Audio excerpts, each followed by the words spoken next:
then shares this information with emergency responders and animal health officials. The information can help identify where premises with animals are located, the types and the number of animals on the site, and contact information for the owner or operator.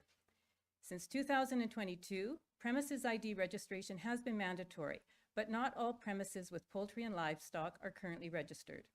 Our audit focused on whether the ministry had implemented the premises ID program in a way that ensured reliable information was provided to animal health officials and emergency responders.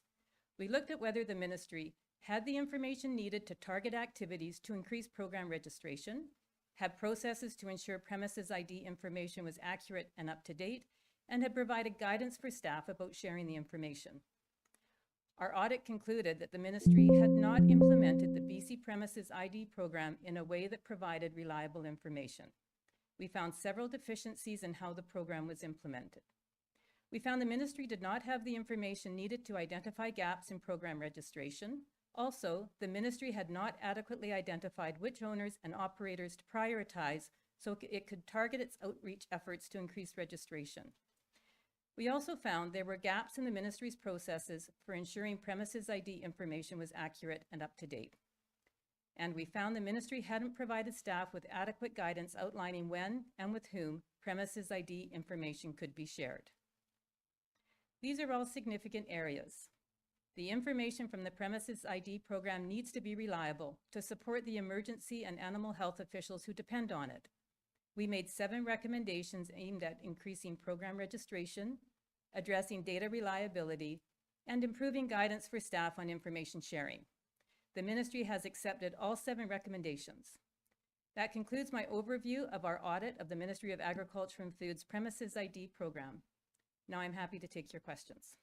Thank you, Acting Auditor General. We are now going to begin the Q&A portion of today's event. Media on the phone line, you may queue up to ask a question by pressing *1. We ask that you limit your questions to 1 question and a follow-up, and you may queue up for additional questions after that. If you have questions in the room, we'll take those first. We'll go to Jeremy Hainsworth with BC Today. Hi, thank you for taking my question. Reading through the report, they're talking about emergencies, wildfires, flooding, etc.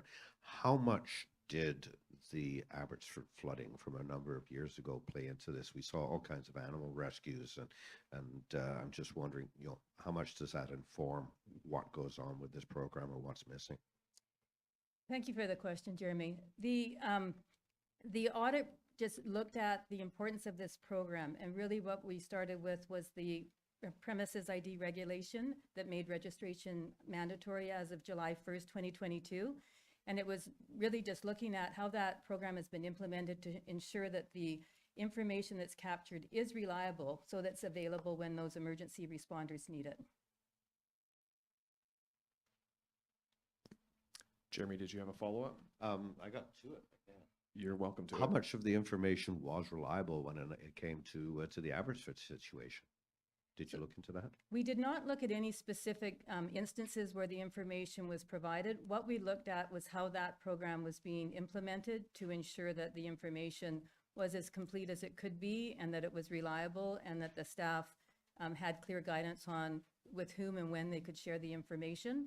And we did provide 7 recommendations around improving the reliability of that information. And one final question is, these gaps that you identified, were they gaps that were specified in the regulation as it existed initially, and they had not been met by the ministry? So the gaps that we found, like the deficiencies in how that program has been implemented, really was looking at the requirement that as of July 2022, all premises needed to be registered.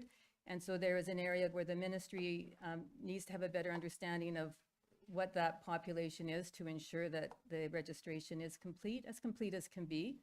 And then we also identified some areas where the information was not as up to date as it could be to ensure that it was reliable. You're welcome. And we're going to go switch to the phone lines now. Jeremy Mitham with Country Life in BC, please go ahead. Peter Mitham with Country Life in BC. Given the the enthusiastic way the ministry has actually said that there's been fairly decent uptake, and the premises ID program has allowed them to respond fairly well in recent emergencies. Was just curious to know what the current risk really is to producers from not having this information based on the audit findings, given that there's a lot of attention being given to, say, feral hogs, African swine fever, and then other animal diseases. Thank you for the question. The information is important to have as complete and as reliable as possible, so that those emergency responders and animal health officials, wherever they need to be in the province, have the best information at their fingertips to protect those poultry and livestock. And there is, we did look at the database. We found some gaps in it. We found some processes that needed to be improved to ensure that that information is current. We didn't look at any of the specific instances on how the ministry did respond and how they provided that information. But looking at how the program has been implemented, there are opportunities to improve the reliability of the information. And as I said, we provided a number of recommendations that have all been accepted by the ministry. Peter, did you have a follow-up? Yeah, okay, and thanks. Yeah, I realize risk is hard to quantify. In terms of ensuring, and this might be a question better directed to the Ministry of Agriculture and Food, but to ensure complete information, is there any potential of using fines, penalties, other sticks rather than carrots to encourage compliance? Well, there isn't any requirement in the regulation for fines, but it's really around ensuring that they have the best information possible. Thanks. We have no further questions in the queue, but if you'd like to arrange a phone or video interview with the Acting Auditor General, please call 250-419-6117 or email communications@bcauditor.com to book a time. You can also visit oag.bc.ca for more information on today's report. And I want to thank everyone for coming today. This concludes today's media availability from the Office of the Auditor General of BC.